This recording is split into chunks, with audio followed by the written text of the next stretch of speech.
আগামী ডিসেম্বর মাসে জাতীয় নির্বাচনের লক্ষ্য নিয়ে সংস্কার কার্যক্রম দ্রুত এগিয়ে নেওয়ার তাগিদ দিয়েছেন প্রধান উপদেষ্টা এবং জাতীয় ঐকমত্য কমিশনের চেয়ারম্যান প্রফেসর মোহাম্মদ ইউনূস।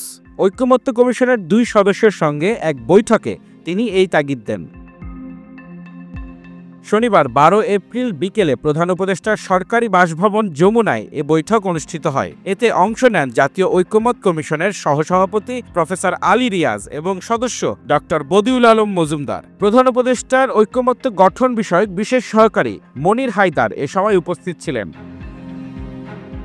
বৈঠকে প্রফেসর আলী রিয়াজ ও ডক্টর বদিউল আলম মজুমদার জাতীয় ঐকমত্য কমিশনের কার্যক্রমের অগ্রগতি সম্পর্কে কমিশনের চেয়ারম্যানকে অবহিত করেন। তারা জানান যে বিভিন্ন সংস্কার কমিশনের সুপারিশগুলো নিয়ে রাজনৈতিক দলগুলোর সঙ্গে পৃথকভাবে আলোচনা চলমান রয়েছে। শনিবার পর্যন্ত মোট 8টি দলের সঙ্গে আলোচনা সম্পন্ন হয়েছে। আগামী বৃহস্পতিবার বাংলাদেশ জাতীয়তাবাদী দল বিএনপির সঙ্গে আলোচনার সময়সূচি নির্ধারণ করা আছে। তারা আরও জানান যে সংস্কার কার্যক্রমের বিষয়ে জনমত যাচাই এবং সে বিষয়ে জনসচেতনতা সৃষ্টির লক্ষ্যে বিভিন্ন কর্মসূচি গ্রহণ করা হয়েছে।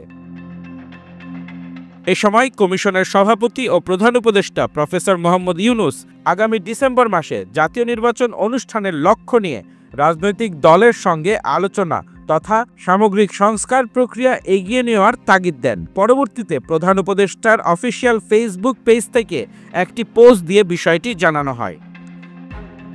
রাকিন আফসার অর্ণব, খবর সংযোগ।